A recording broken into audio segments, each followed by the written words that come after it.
नमस्कार प्यारे बच्चों, आप सभी का हार्दिक स्वागत एवं अभिनंदन करती हूँ सुभाषिता ने पाठ के अभ्यास कार्य में।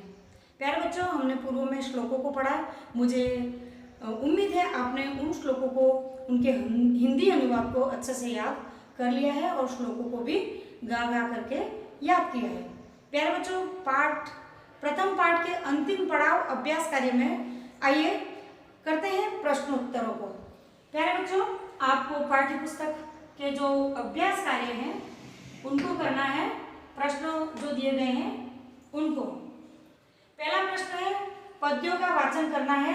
आप बार बार पद्यों को पढ़ेंगे, गा करके उनको याद करेंगे। जितना आप पढ़ेंगे, जितनी बार पढ़ेंगे उतनी बार आपके जो उच्चारण है वो शुद्ध होगा और स्पष्ट होगा। अभ्यास कार्य का दूसरा प्रश्न है बच्चों, श्लोकांशेषु रिक्त स्थानानि पूरयत। आपके पाठ्य पुस्तक में एक दूसरा प्रश्न दिया गया है।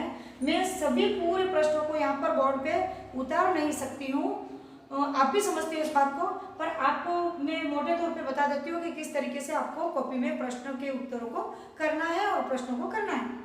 प्यारे बच्चों, दूसरा प्रश्न जो श्लोक के आपको निश्चित तौर पे अंतरे याद है, तो दूसरा प्रश्न आप बिना देखे अपनी कॉपी में करोगे। श्लोक का कोई पूरी एक पंक्ति का कोई एक शब्द दिया जाएगा और उसके शब्द के पहले या बाद में जो खाली स्थान है, रिक्त स्थान है, उसको आपको भरना है। ये दूसरे श्लोक में करना है। तीसरा प्रश्न है प्रश्नानाम उत्तराणि एक पदेन लिखित। इसके जो भी प्रश्न दिए गए हैं उनका उत्तर सिर्फ एक शब्द में देना है, एक पद में आपको देना है। प्रश्न को पढ़ोगे, फिर पाठ को पढ़ोगे, अपने आप उत्तर आपको मिल जाएगा, प्राप्त हो जाएगा, आप आराम से लिख दोगे।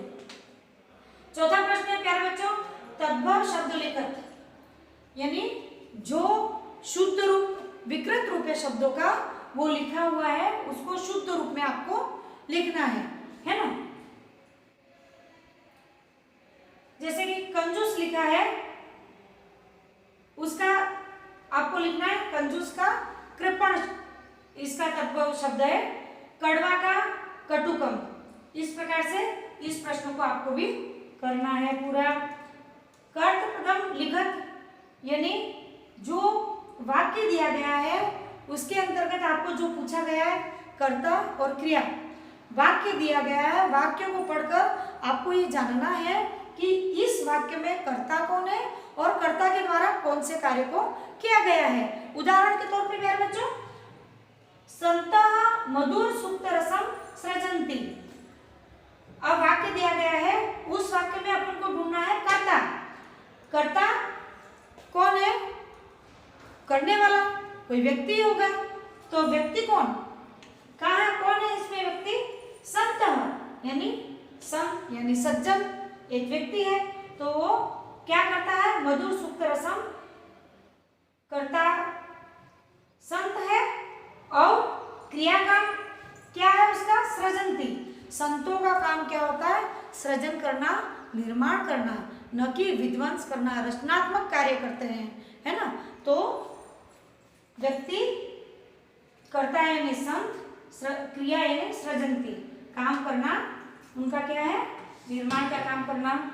संता मधुर सुक्त रसम सृजन्ति, जिस प्रकार से भंवरे होते हैं वो मधुर विभिन्न रसों का पान करके मधुर रस का निर्माण करते हैं, ठीक उसी प्रकार से सज्जन लोग भी मधुरता को लिए हुए सृजनात्मक कार्य को करते हैं। जो भी अच्छे कार्य करता है, रचनात्मक कार्य करता है, सृजनात्मकता की ओर जाता है, वो व्यक्ति चाहे कोई भी हो, सज्जन व्यक्ति ही कहलाता है। प्यारे बच्चों, आगे बढ़ते हैं। छठे प्रश्न, प्रश्न निर्माणम कुरुत। क्या करना है?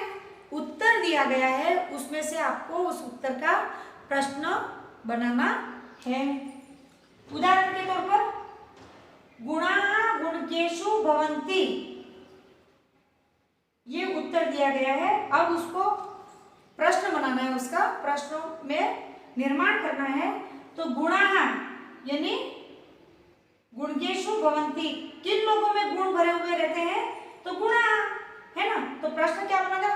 के गुणा गुणगेषु भवन्ति, है ना। किन, यहाँ गुणा की जगह के गुणगेषु भवन्ति, किनमें गुण भरे हुए रहते हैं? किन मनुष्यों में? तो गुणीजनों में। ठीक है प्यारे बच्चों, उसी प्रकार से आपको पाठ्य पुस्तक के जो अभ्यास कार्य के प्रश्न हैं, जितने समझ में आए अपनी कॉपी में करते जाइए। जो भी प्रश्न आपको समझ में नहीं आता है, मुझसे कांटेक्ट करके समझने की कोशिश करेंगे। या जब भी अपनी जो क्लासेस लगेगी, उस दौरान आप प्रश्नों को अंडरलाइन करके रखें, कठिन शब्दों को लिख करके रखें। जब अपन क्लास में मिलेंगे, तब श्याम पट्ट पर, ब्लैक बोर्ड पर आपको उन कठिन, आपकी जो काठिन्यता है, उनका निवारण किया जाएगा निश्चित तौर पर।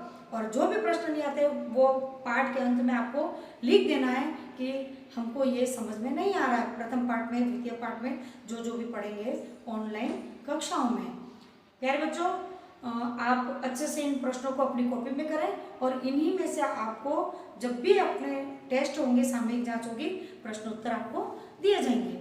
प्यारे बच्चों, प्रथम सामयिक जांच, मुझे उम्मीद है, पूर्ण विश्वास है कि मेरे बच्चे ने, कक्षाओं के बच्चों ने ईमानदारी से उन टेस्ट को किया होगा, किसी प्रकार की कोई भी नकल नहीं की होगी। कुछ बच्चों की जो टेस्ट की कॉपियाँ व्हाट्सएप के जरिए मुझे प्राप्त हुई है, कुछ बच्चों ने स्कूल में आकर के जमा करवाई है। प्यारे बच्चों, आप सभी को अपने जो टेस्ट की जो कॉपियाँ हैं, उनके लिए एक अलग से फाइल बनानी है, फाइल में लगाएंगे, और जब भी हम मिलेंगे उसको जांच करके आपके जो टेस्ट हैं उनका मूल्यांकन किया जाएगा। और व्हाट्सएप के जरिए जिन बच्चों ने भेजा, उनका भी जांच करके मूल्यांकन किया जाएगा। मुझे उम्मीद है आप हमारे द्वारा जितने भी दिए गए काम हैं, उनको अच्छे से, निपुणतापूर्वक आप मेहनत से करोगे, तभी आप आगे बढ़ोगे। प्यारे बच्चों, आज इतना ही। ऑनलाइन कक्षाओं में फिर मिलेंगे। धन्यवाद। जय